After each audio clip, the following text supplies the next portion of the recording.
What is up, everyone? It's Quinn here, and in today's video, I'm going to be going through my top 20 quarterback rankings for week 8 of the NFL season. This is by Mageddon. I've talked about it, a lot of potential, fantasy relevant quarterbacks on bye. So we're digging a little bit deeper this week. Hopefully this video helps you guys go out and set your quarterback spot.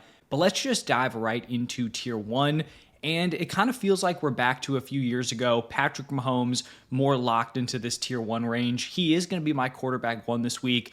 On the season, he is the QB1 in points per game. He's coming off a big week 7 with the return of Rashee Rice, almost 300 passing yards, 3 passing touchdowns. And then the Commanders are allowing the 6th most points per game to the quarterback position. So feel very good about Patrick Mahomes.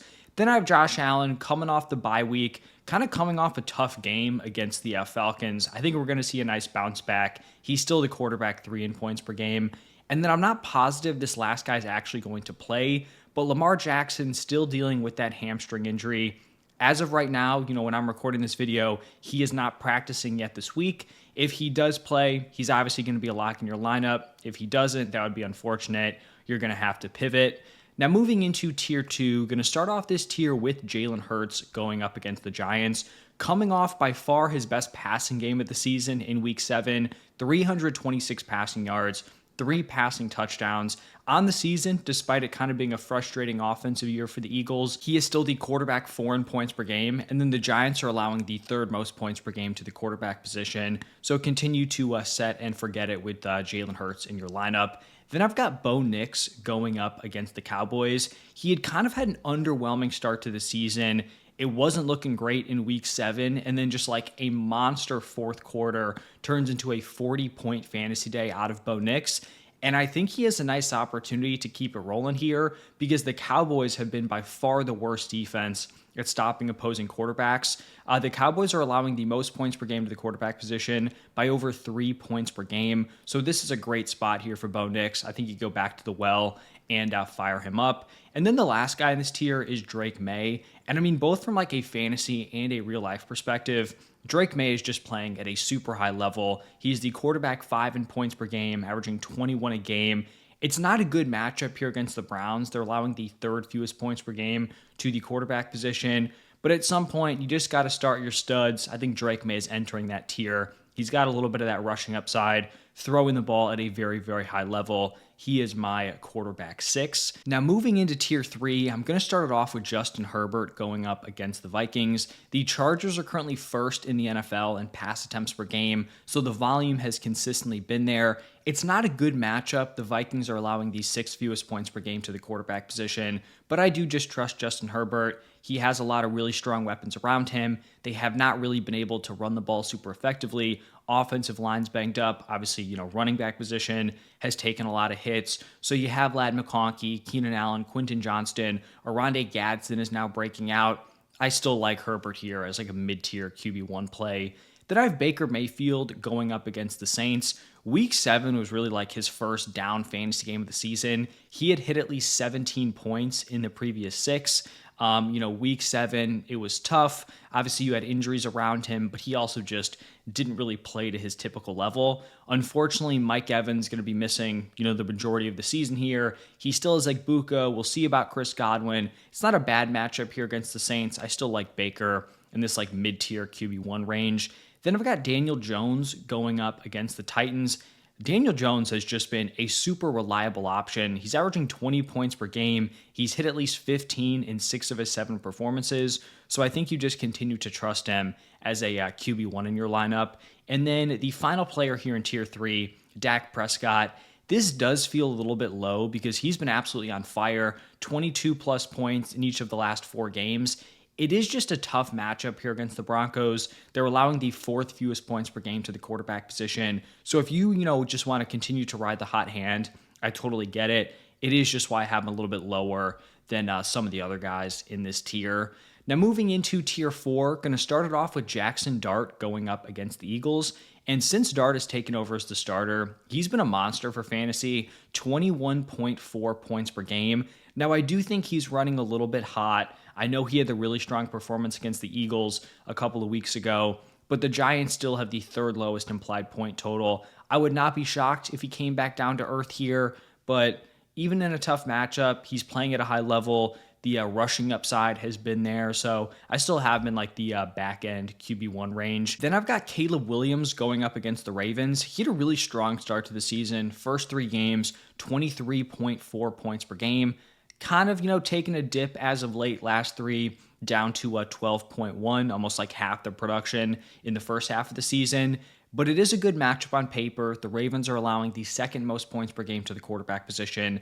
Now, I do think coming off the bye week, the defense is going to be a little bit better, but I still think Caleb is playable in like that fringe QB1 range. Then I've got Joe Flacco going up against the Jets. In his 2 games with the Bengals, he's put up 18.8 and 26 points. He's also attempted 45 and 47 pass attempts. Now, I don't think there's going to be that type of like crazy trailing game script in this matchup against the Jets, but I do think the Bengals are going to put up points. They're implied 24.5. I still think, like, even if they're not trailing, I feel like the strength of this team is through the passing attack with Joe Flacco, throwing to Jamar Chase, throwing to T. Higgins. Like, the run game has been really rough, pretty much with the exception of the Week 7 matchup against the Steelers. So Flacco, at this point, like a high-end QB2 with all the quarterbacks on bye. Then I've got Jordan Love going up against the Steelers. The Steelers are allowing the 5th most points per game to the quarterback position. Jordan Love hasn't been amazing, but he's had a pretty high weekly floor. He's hit at least 11 points in all 6 games.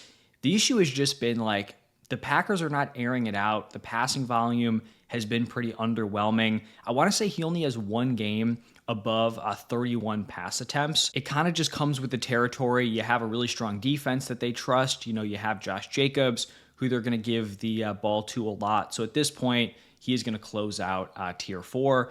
And then the 5th and final tier, I've got Brock Purdy here going up against the Texans. I do think this could be the week where we see him return to the lineup. If it's Mac, I'd honestly have Mac in a pretty similar spot. It's just a bad matchup here against the Texans. Like, the Texans offense has been unbelievably bad, but the defense has been unbelievably good, especially against opposing fantasy quarterbacks, averaging the fewest points per game. I believe they're actually the only defense that's allowing under 10 points per game to the quarterback position. So, like, it'd be good to get him back, but also not exactly the matchup where you're, like, super excited to fire him up. Then I've got Aaron Rodgers, revenge game here, going up against the Packers.